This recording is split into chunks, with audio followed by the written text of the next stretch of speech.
네, 안녕하세요. 안녕하세요. 하영이 아빠의 아무 말 대잔치 오늘도 한번 시작해 보도록 하겠습니다. 네, 주말 24일 밤에 제가 영상을 찍었고, 근데 주말 동안 있었던 거 사실 별 소식이 없었어요. 지난주만 해도 OKX 그 출금 중지하는 소식이 좀 컸었는데 사실 주말에는 큰 게 없어가지고 요거부터 한번 살펴볼게요. 이게 마지막에 했던 영상 자료고 비트코인을 7,000개씩 사는 그레이스케일에 대한 내용을 좀 중점적으로 다뤘습니다. 지금부터 한번 볼게요. 이게 뭐가 나왔냐면 중국 디지털 위안 합법화 위한 중앙은행법 개정안 초안 공개했다. 위안화가 고정된 다른 토큰 발행을 금지했다. 이거 아까 잠깐 보니까 조인디에서도 비슷한 내용이 나오긴 하던데 저는 그냥 제 관점으로 보도록 하겠습니다. 글을 먼저 읽어볼게요. 중국이 디지털 위안 CBDC인데 중국은 DCP라고 했었죠. 디지털 위안을 법률적으로 뒷받침하기 위한 중앙은행법 개정안 초안을 공개를 했고 내달까지 의견 수렴에 나선다고 합니다. 근데 개정안은 중국의 통화를 가리키는 인민폐는 물리적 형태와 디지털 형태 모두를 포함한다는 내용을 담았다는 겁니다.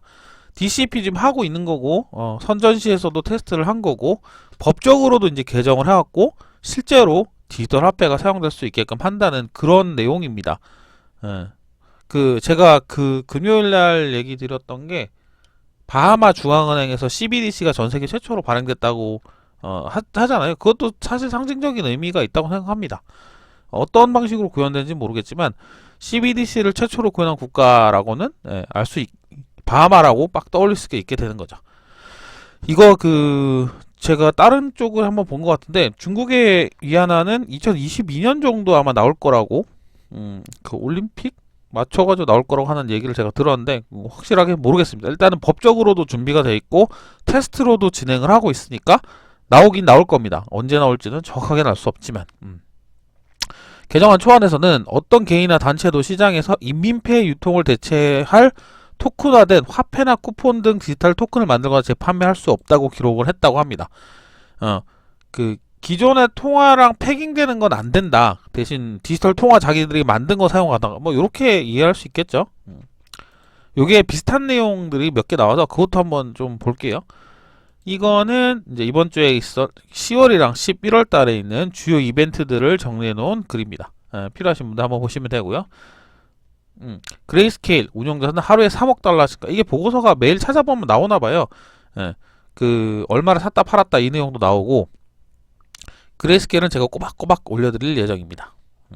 그레이스케일에 대해서 궁금하신 분들은 제 블로그에 가시면은 뉴스 쪽에도 제가 최근에 정리를 해놓은 게 있어요.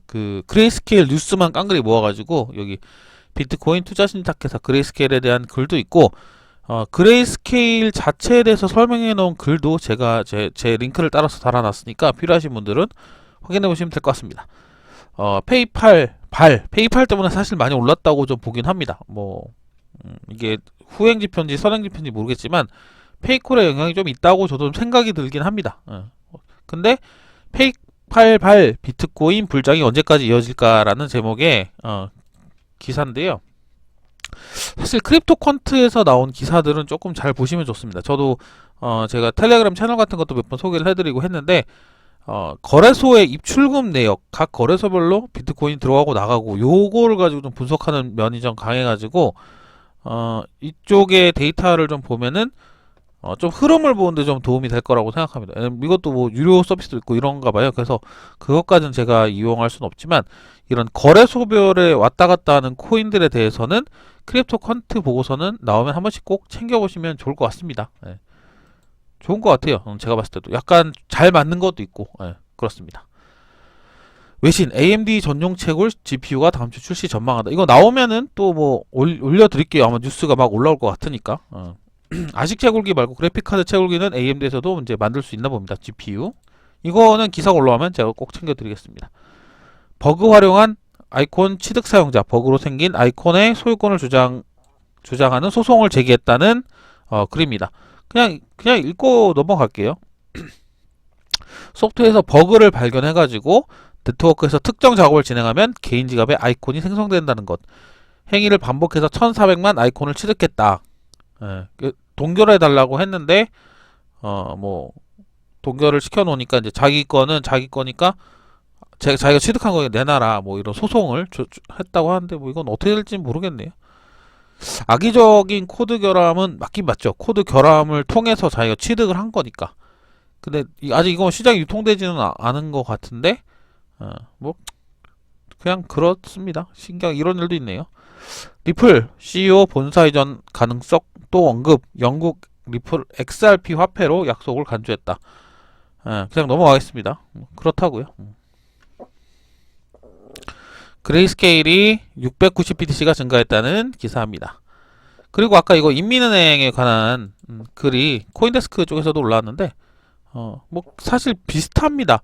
인민폐에 대한 걸 아까 디지털 화폐랑 실물 화폐 둘 다 사용을 한다 그런 내용이 담길 거라고 이제 공청회를 한다고 그 내용입니다. 이거는 코인98에서 가지고 온 건데 코인베이스와 코인베이스의 프로에 상장된 코인들이 언제 뭐가 됐었나를 한번 보는 겁니다. 1월, 2월, 뭐 5월, 6월, 7월, 8월, 9월, 10월 하반기로 가면서 좀 많이 상장이 됐었네요. 그리고 코인베이스 커스터디 대상 리스트도 얼마 전에 공개가 됐었죠. 디파이 트렌드를 좀 많이 따라가는 추세다 뭐 이런 분석글이 있네요. 언제나 소개드리는 취미생활방에 알트코인 호재 정리를 작성하시는 영택님께서 쓰신 글입니다. 필요하신 분들은 여기 가서 알트코인 호재 정보가 알아보시면 되는데 대략 채팅방에서도 듣기로도 별 내용이 없다고 하네요. 크게 뭐 볼 건 없다고. 이거는 삼성전자의 이건희 회장님께서 돌아가셨다는 내용까지도 원래 잘 안 올리는데 뭐 물론 이미 다 뉴스를 통해서 아시겠지만 이거는 위크 43주차에 크립토 마켓에 있는 주요 일들을 정리해 놓은 글입니다. 참고하시면 될 것 같습니다. 제가 체크를 한다고 해서 뭐 다 필요해서 올리는 건 아닙니다. 제가 보는 관점에서 정보라고 생각하는 것들을 나누고 필요하신 분께 또 도움이 될 수 있는 그런 부분이 있기 때문에 관심이 제가 간다고 하면 도움이 될 거라고 생각하면 가지고 오는 편입니다.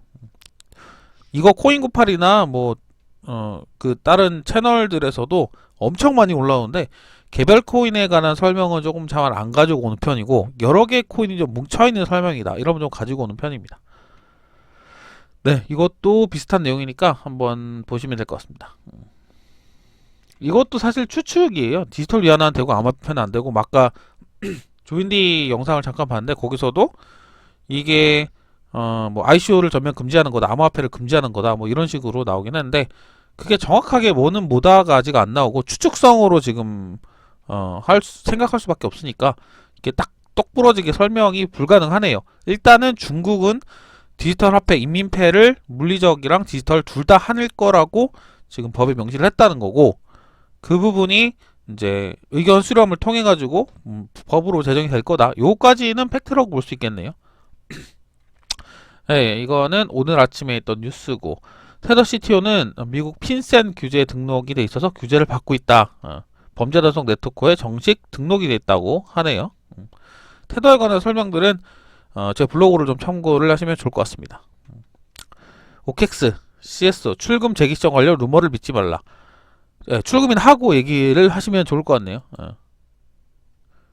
일단은 공안조사 이슈가 지금 16일 아까 2주가 아니구나. 2주나 됐는데 이거 일단 출금이나 해주고 그런 얘기를 하면은 루머가 언제 된다는 거 사실 사람들이 계속 마음이 불안하니까 그렇게 생각을 하는 거죠. 공지를 안 내면서 뭐 당연히 믿지는 않지. 미국의 ETF 전문가가 그레이스케일의 성장 속도가 미국 ETF 97%보다 빠르다. 그레이스케일이 엄청 빨리 비트코인을 사고 있다. 뭐 그거는 뭐 말 안 해도 이제 아실 것 같고. 미국 국세청이 암호화폐 관련 1040 양식 초안 지침을 발표했다.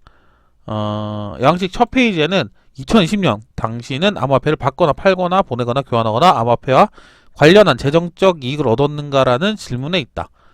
그래서 이 부분을 통해 가지고 미국도 이제 세금을 부과를 하려고 하는가 봅니다. 자세한 얘기가 사실 코인리스랑 다른 뉴스를 제가 볼 때 좀 다른 거는 코인리스는 좀 속보 형식으로 약간 가끔은 틀린 것도 있어요. 틀리면 고쳐주기도 합니다. 추후에 뭐 내용이 틀렸다고 정정 보도를 내기도 하는데 다른 기사들은 조금 느린 대신에 조금 더 깊은 내용이 들어가고 코인리스 기사 쪽은 좀 속보인 대신에 내용이 좀 간결하고 뭐 전달 위주로 좀 하고 있는 걸로 제가 파악을 하거든요. 그래서 저도 코인리스랑 주요 뉴스들이 섞이면은 같이 좀 보려고 합니다. 애초에는 어차피 코인리스가 좀 빠를 수밖에 없다고 좀 생각을 합니다. 팩트 자체를 번역을 해서 올리는 거라 상당히 좀 빨리 많이 올라오죠. 그렇다고 해서 제가 코인리스에 있는 모든 기사를 가지고 오지는 않습니다. 가급적이면 전체 시장에 영향이 될 만한 것들 위주로 좀 가지고 오고 핫이슈 같은 걸 좀 가지고 오고 있기 때문에 그렇습니다.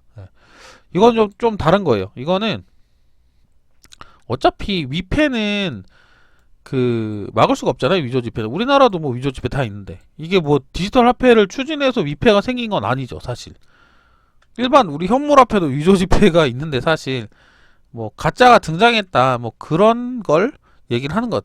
이게 디지털 화폐가 인민 화폐로 가짜가 등장을 했다고 해서 받는 쪽에서 결제 가맹점 쪽에서 이 인민 화폐를 받을 수가 없을 거 아니에요. 사실은 뭐 블록체인으로 돼 있던 걸 하면 검증이 가능하니까 이게 등장했다고 해서 실제로 뭐 사용이 가능하다 그건 또 아닐 것 같고 그런 부분은 좀 미리 막겠죠. 그리고 중국은 뭐 이런 위패에 관련해서 좀 엄하게 좀 법정 처분이 내려지지 않을까 그런 생각도 해봅니다.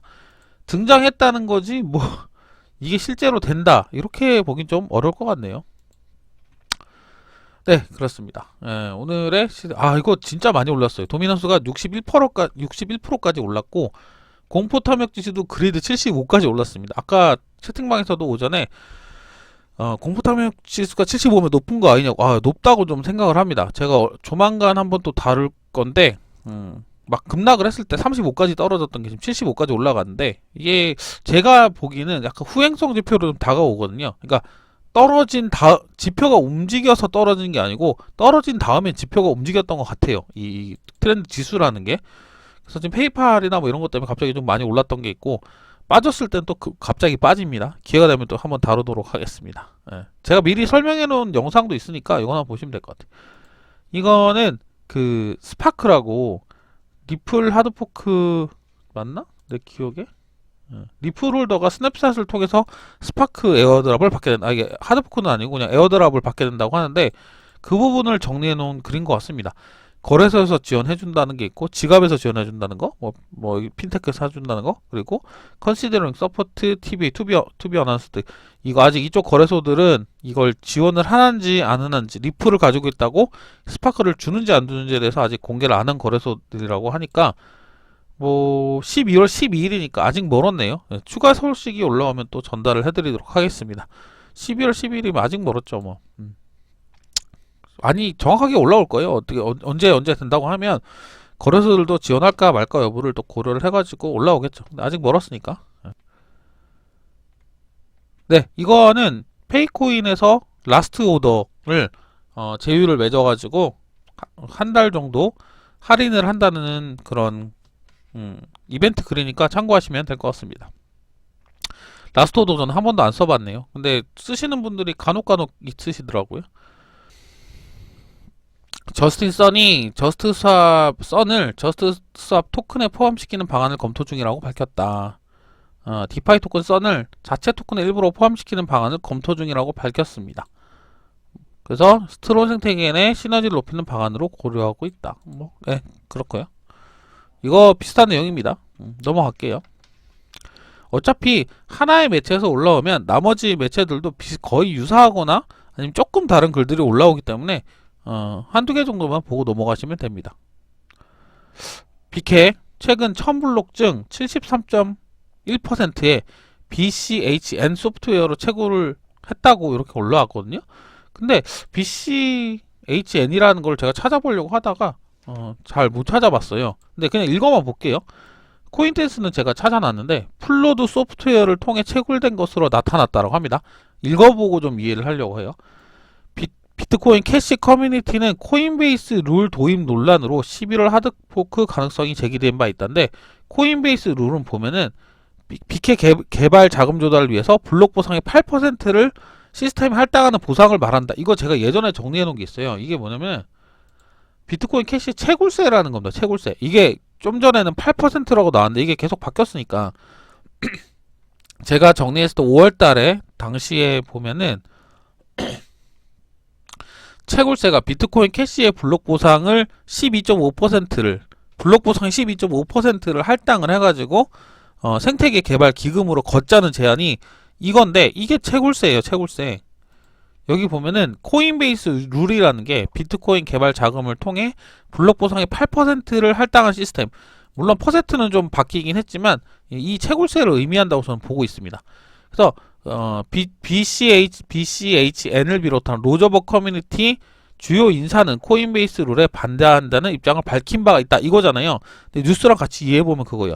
BCHN이라는 건 지금 반대를 하고 있잖아요. 로저버 등. 근데 로저버는 여기서 보면은 채굴세에 대해서 반대를 하고 있습니다. 예. 그러면 결국은 BCHN은 채굴세에 대해서 반대하는 입장이잖아요. 그러니까 채굴세를 반대하는 입장에 있는 73%가 1000개 블록 중 73%가 BCHN에 대해서 소프트웨어로 채굴했다는 거는 다시 이제 거꾸로 올라가죠. 채굴세에 반대하는 집단에서 채굴한 블록이 73.1%다라고 볼 수 있는 거죠. 말을 너무 뺑뺑 돌려서 했나? 예.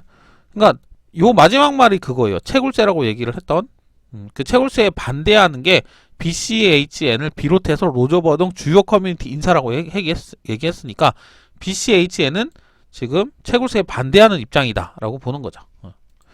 뭐 추가적으로 업데이트 되면 또 설명을 좀 드리도록 하겠습니다. 조금 더 파야 될 것 같아요. 지금 상태로는 저도 뭐 대략적인 것만 이해를 하고 있지 이게 정확하게 어디가 언제 얼마큼 쪼개진다 이런 건 잘 모르겠네요. 아직 대략적인 것만 있어요 머리에.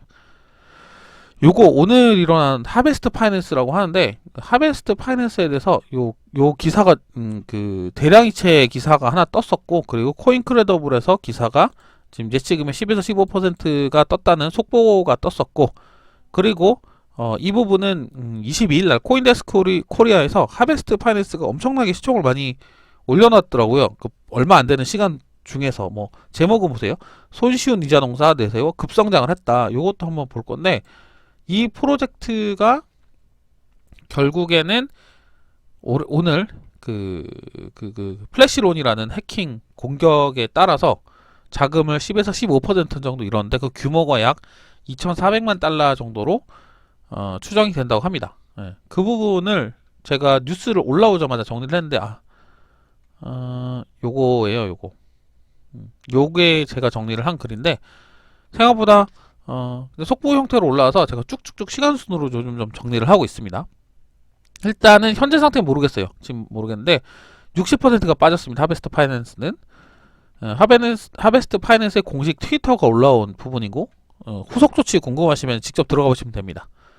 그리고 좀 전에 올려둔 지갑 이동됐던 대량이체되었던 그 내역들이고 그게 뭐냐면은 최근 10억 달러 규모를 넘길 정도로 성공한 디파이 프로젝트인 하베스트 파이낸스가 26일 해킹을 당한 것이다. 1100만 테더, 1300만 서클이 유출되었다. 2400만 규모죠. 2400만 달러의 규모죠.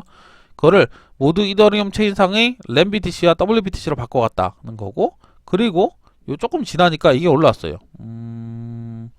248만 달러는 돌려줬대요. 일단 뭐 추적은 물론 하고 있겠지만 일단 2,400만 달러 이런 거 중에 약 9%? 10% 정도는 돌려줬다고 합니다. 뽀찌를 준 건가 모르겠지만 아무튼 그런 상황입니다. 이 내용에서 대형 플래시론 공격으로 공격자는 빼낸 자금을 현금화했다. 여느 플래시론 공격이 그렇듯 이번에는 공격자는 대응할 시간을 주지 않았다라고 설명을 했다. 플래시론은 디파이 분야에서 이더리움 한 개의 블록이 만들어진 찰나의 시간을 기한으로 무담보 대출을 해주는 시스템을 말한다라고 했습니다. 그래서 플래시론도 제가 좀 몰라가지고 예전에 정리해놓은 글이 있거든요. 플래시론은 이렇습니다. 뭐 개념상으로는 이해가 잘 안 가긴 하지만 디파이 프로젝트에서 한 개 블록이 만들어주는 시간 동안 무담보 대출을 해준다. 빌렸다가 갚는 걸 블록에 기록하지 않고 순간 이루어지는 그런 형태예요. 그거를 플래시론을 그러니까 플래시론 공격이 오늘 일어났다고 하는 건데 그대로 읽어보면 그렇습니다. 플래시론 공격을 통해 대출받은 암호화폐를 이용해서 공격과 조작을 통해서 이익을 얻고 바로 담보를 갚아버리는 것이라고 이렇게 이 정도까지 이해하시면 될 것 같아요. 해킹을 당했는데 그게 플래시론이다. 요렇게 정도만 이해하시면 될 것 같아요. 더 이상 어떻게 합니까? 저도 코드를 잘 모르는데 요 정도 수준으로 이해하면 됩니다. 그리고 하베스트 공격받아서 뭐 스테이블 코인이나 BTC 볼트 입금 중지를 검토했다. 앞으로 추후에도 요쪽 후속 기사 나오면은 조금 체크를 제가 할 거예요. 요거는 저도 이제 블로그에 정리를 하는데 이벤트들 있으면 제가 찾는 거는 올려드려요. 다는 못 올려드리고 이마트 24에서 쓱데이가 있어갖고 저도 이마트 24를 집 앞에 있어서 자주 가거든요. 거기에 24일부터 지난주부터 24일이면 이제 토요일부터 토요일까지 일주일간 그 1+1이나 2+1 행사를 많이 한다고 합니다. 그래서 그 부분은 한번 뭐 궁금하셨던 분 이거 글 안 읽어도 돼요. 안 읽고 그냥 직접 가시면은 이벤트 상품들 있으니까 확인을 한번 해보시면 좋을 것 같아요. 평소에 못 샀던 거나 커피 같은 거 이런 거 살 수 있으니까. 근데 제가 이걸 어디서 봤냐면 트위터를 팔로우 하는 게 있는데 트위터에 이렇게 올라오더라고요. 보면은 그 알바생들이 올려놓은 글들을 보니까 그 재밌어요. 자기 그 뭐라 그러지? 왜 글들이 안 읽히지? 이마트 24 알바생인데 뭐 별거 다 세일하고 1+1하고 2+1 합니다. 뭐 이런 식으로 뭐 초콜릿 1+1 기존에 안 하던 거 많이 하니까 이건 제가 찍은 사진입니다. 저 소세지 이따가 사러 갈 건데 소세지도 2+1 하는 게 1+1 많이 하는 것 같아요. 필요하신 분들은 좀 참고하시면 좋을 것 같고 차이카드도 누가 올려주셨는데 차이카드에 이마트24 부스트를 쓰면은 이거 50%까지 또 할인이 된다고 하니까 할인까지 하실 수 있을 것 같습니다. 네, 그거까지 하고 이제 그 채널들을 해외 채널들에서도 하베스트에서 얼만큼 탈취가 되었는지 2,500만 달러가 탈취가 되었다라고 2,400만 테더니까 뭐 2,400만 밀리언이라고 표현할 수도 있겠네요. 이거 조금씩 차이는 나겠네. 돌려준 것도 있으니까. 그리고 마지막에 올라왔던 건데 요게 특근법이 이제 시행이 되잖아요. 특근법이 시행령이 돼서 이제 하는데 제목이 암호화폐 거래소 운명은 은행에 달렸다. 뭔가 좀 비장한 그런 제목이 달려 있거든요. 근데 이제 코인데스크 코리아가 26일 오늘이죠. 26일 입수한 시행령 개정안에 따르면 가상자산 사업자 신고 수리의 핵심인 실금 입출금 계정 발급에 은행의 주관적인 판단이 포함됐다라고 합니다. 가상자산 사업자는 VASP고 특근법에 명시된 암호화폐 거래소 업체 등 암호화폐 거래소 등과 같은 업체들을 의미를 하는데 여기서 충족해야 될 기준이 조금 다르다. 다르기 때문에 은행의 주관적인 판단이 들어간다. 그런 것 같아요. 실명 계정 개시 기준은 고객 예치금을 분리보관, 뭐, 예를 들어서 핫월렛이나 콜드월렛 같은 거 할 수 있겠고, 정보보호체계 IMS, 이거 뭐 기본으로 돼야 되고, 신고 불수리 요건에 해당하지 않을 거니 뭐, 해당 없고, 고객의 거래내고 분리관리, 이거 다 가능한 객관적인 기준이라고 하는데, 5번째 기준은 은행이 가상자산 사업자의 자금 세탁 위협성을 평가한 후 입출금 계정 개시 여부를 결정해야 된다. 사실 이게 기존에도 계속 논의가 되어 있던 거라고 저는 생각을 하는데, 뭐냐면, 지금 ISMS는 통과를 한 업체인데 가상계좌 우리가 실명으로 하는 가상계좌 업비트처럼 가상계좌가 없는 거래소들이 있어요.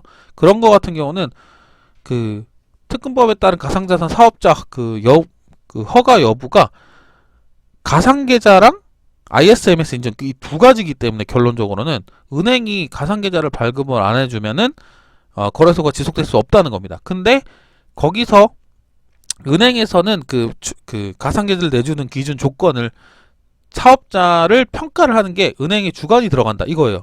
점점 오늘 왜 이렇게 뺑뺑 도는지 모르겠지만, 그걸 두 가지를 원래 충족을 해야 가상자산 사업자가 되는데 그 중에 실명 계좌가 없는 거래소일 경우 은행의 판단을 받아서 거래소가 이제 운영이 가능하게 되니까 실제로는 이 가상자산 사업자의 허가가 은행 손에 달렸다 그런 기사로 좀 읽힙니다. 현재는 빗썸, 업비트, 코빗 네 곳밖에 없다고 하니까 실제로 은행이 추가 실명 입출금 계정을 열어주지 않으면 2021년 9월 이후 국내 거래소는 최대 4개만 살아남는다는 얘기다. 이게 현실이 될 수도 있습니다. 지금 준비하는 업체들도 있고 뭐 ISMS를 준비하고 있거나 아니면 획득한 업체도 있지만 ISMS가 있다고 해서 거래소 은행에서 가상계좌를 내주진 않을 거라는 얘기니까 은행의 주관적인 판단도 들어간다고 얘기를 하니까 안 될 수도 있다는 거죠. 이 부분은 저도 나올 때부터 특근법이 나올 때부터 아마 생각을 하고 있는 부분이라서 거래소들이 이 이후에도 사업을 하려고 한다면 준비를 좀 잘 해야 할 것 같습니다. 뭐 협조도 잘 하고 은행에 달렸다는 거죠. 결국에는. 예, 그렇습니다. 오늘 말이 좀 길어지고 좀 잘라내는 부분도 좀 많은 것 같은데 네, 오늘은 몇 가지 주요 소식들은 이제 중국에서 법 제어를 통해서 디지털 위안화가 이제 법에 들어간다. 거를 지금 준비 중이다. 그 내용이랑 다른 거는 채굴세 부분도 사실 중요하긴 한데 하베스트 파이낸스에서 해킹 부분이 이게 좀 크네요. 오늘 네, 편집을 좀 이쁘게 해서 올리도록 하겠습니다. 네, 감사합니다. 하영이 아빠였습니다.